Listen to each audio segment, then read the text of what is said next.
கன்னியாகுமரி தக்கல் என்கின்ற ஊரில் மாரத்தான் போட்டி தொடங்கிவிட்டது.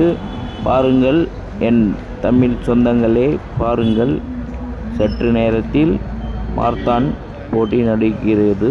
பாருங்கள்.